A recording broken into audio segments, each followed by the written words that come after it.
Graça e paz, meu amado irmão, minha amada irmã. Bem-vindos ao nosso Café Teológico. Eu sou o pastor Nilson Santos e eu quero trazer aqui uma breve reflexão da Palavra de Deus.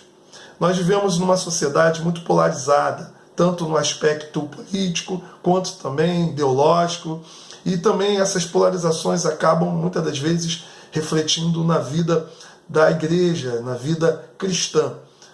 Por exemplo, nós encontramos pessoas, muitas das vezes cansadas pelos púlpitos vazios e superficiais do evangelicalismo brasileiro, buscando teologia, e muitas das vezes teologia reformada, teologia de bons autores, autores de peso, e acabam gostando tanto do tema, do assunto, que ficam presas a isso, esquecem de o cristianismo, ele tem outros aspectos importantes a serem desenvolvidos, como a questão da disciplina cristã, da piedade cristã. E aí encontramos pessoas ortodoxas, ou seja, com uma doutrina correta, porém vazias no que diz respeito à prática da vida cristã, estéril, vamos assim dizer. Por outro lado, existem pessoas que querem praticar a caridade, né? Querem viver um cristianismo de serviço ao próximo, um cristianismo, né, de ação, ou de ação também dentro das sociedades internas, dos departamentos e ministérios, de acordo com a sua denominação. E aí, essas pessoas às vezes também exageram no aspecto do serviço, porque acabam colocando isso em detrimento da teologia, da doutrina, e aí tem uma ortopraxia, né? Ou seja, uma prática correta, porém acabam se tornando ativistas. Por um lado, você tem pessoas ou muito teóricas, e por outro, você tem pessoas ativistas, e a balança sempre pesando para um ou para o outro lado. É importante que se tenha ortodoxia, doutrina correta, assim como também ortopraxia, prática correta. Agora, há um terceiro elemento aqui interessante. Havia uma igreja que tinha ortodoxia e ortopraxia, mas ainda assim Cristo chamou a sua atenção. Que igreja é essa? A igreja de Éfeso. Em Apocalipse, no capítulo 2, verso 2, nós encontramos o seguinte registro: conheça as tuas obras, tanto o teu labor como a tua perseverança, e que não podes suportar homens maus, e que pusestes à prova os que a si mesmos se declaram apóstolos, e não são, os achaste mentirosos. Aqui você encontra uma igreja que tinha ortodoxia, porque eles colocaram os falsos apóstolos à prova. Esses falsos apóstolos são aqueles mestres, né, que Paulo havia advertido que depois da sua partida, falsos mestres seriam introduzidos na igreja com falsos ensinos, como lobos. Aquela igreja, ela perseverou na doutrina apostólica. Afinal de contas, era uma igreja que tinha nomes importantes ali, né, que influenciaram na sua formação. Paulo, Timóteo, Priscila e Áquila, né, e o próprio João.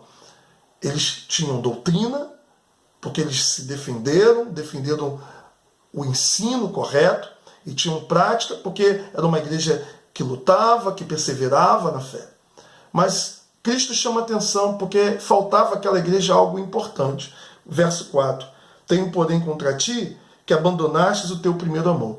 Apesar, né, ou melhor, embora sendo uma igreja ortodoxa e ortoprática, ela havia deixado o primeiro amor. Aquele amor que marcou o seu nascedouro, o início daquela igreja naquele local. É importante entender, irmãos, que não basta praticarmos ou conhecermos sem fervor. Por exemplo, John Piper, ele conta, para ilustrar a importância sobre a questão das motivações do nosso coração em servir ao Senhor, usando um exemplo de um casamento em que o marido, ele aperta a campainha ou bate a porta da sua casa e a sua mulher vem atender, e ele olha com aquele sorriso, aquele homem tem uma surpresa. Ele está com as mãos para trás e ele assim então estende as mãos para a esposa, mostrando um buquê de rosas, uma caixa de bombom, enfim, e aquela mulher abre um sorriso imensa e diz: olha, meu amor, que coisa linda, por que você está fazendo isso? E ele diz: é porque eu sou teu esposo, é minha obrigação, porque hoje é o nosso aniversário de casamento. Você imagina uma atitude correta, positiva, boa, mas olha o modo como ele se apresenta, olha a motivação do coração. Agora imagina a mesma cena, porém com uma diferença.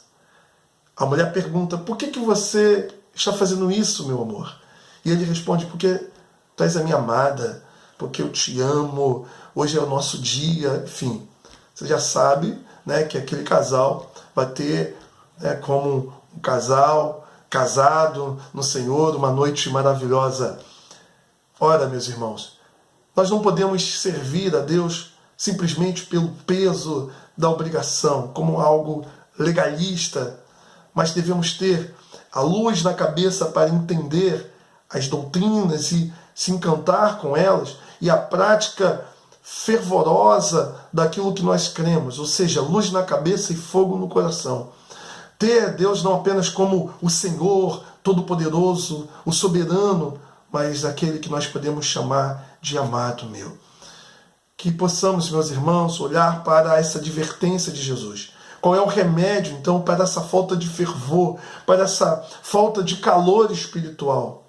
Lá no verso 5, Jesus diz assim: lembra-te, pois, de onde caíste, arrependa-te e volta à prática das primeiras obras. Ou seja, é necessário olhar para trás, fazer uma retrospectiva na nossa vida, tentar observar quando é que perdemos esse fervor espiritual e ver qual foi a causa, se arrepender e voltar àquilo que éramos antes.